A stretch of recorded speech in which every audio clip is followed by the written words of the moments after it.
Some people love the Oxford comma. Just ask Vox's copy editors, Rob Lowe and James Vanderbeek. Wait, add a comma there. Just ask Vox's copy editors, Rob Lowe and James Vanderbeek. The Oxford comma, serial comma, whatever you want to call it comma, is that comma plunked down before the and on a list. People who like it say it adds clarity and makes reading things easier, but organizations like the AP don't use it in their style book. They're what's technically known as wrong. It's a heated debate. There's a whole Twitter account that just asked celebrities about their Oxford comma preferences. That's how we know Rob Lowe is pro and Vanderbeek thinks only animals would ditch the Oxford comma. But where did the world's most controversial punctuation come from? Oxford is not the whole answer.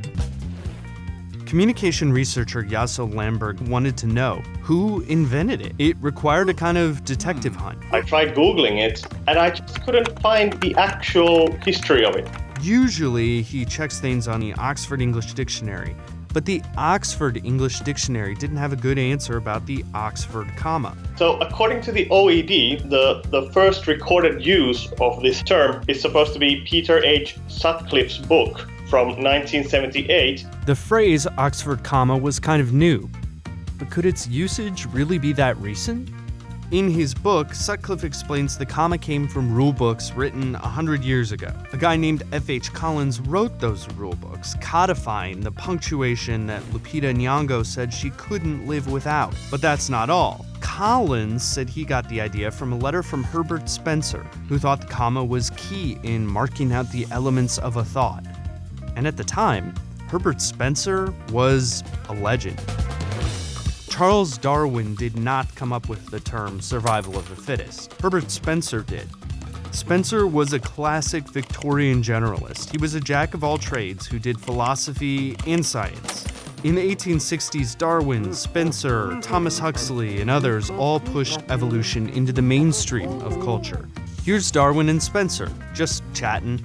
Spencer's survival of the fittest expanded to social Darwinism, the competition between people, not just species. He was massively influential, selling hundreds of thousands of copies of his books and inspiring authors like H.G. Wells's Divergent Races in The Time Machine. But over time, his worldview lost to the competition.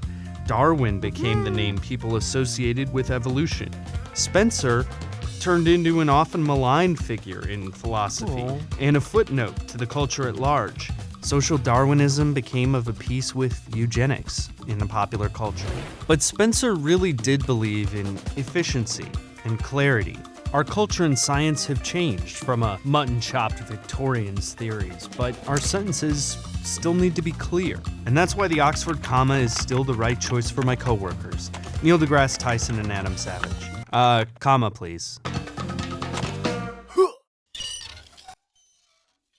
Okay, so what is the best argument against an Oxford comma? After all, there are people who don't like it, from the AP to Talib Kweli, who is the son of an English professor. And they might say that the Oxford comma can't hide bad writing. So, for example, if you looked at our sentence in the beginning of the video and made copy editors singular, even an Oxford comma would make it look like Rob Lowe had a job at Vox, which sadly he does not. I, however, have to side with Spencer, because in that letter to Collins, he said that commas equal pauses, and when you have a list, you want a pause for each item, and only an Oxford comma can do that. So that hopefully will settle it, and there'll never be another argument about this ever again. Yeah.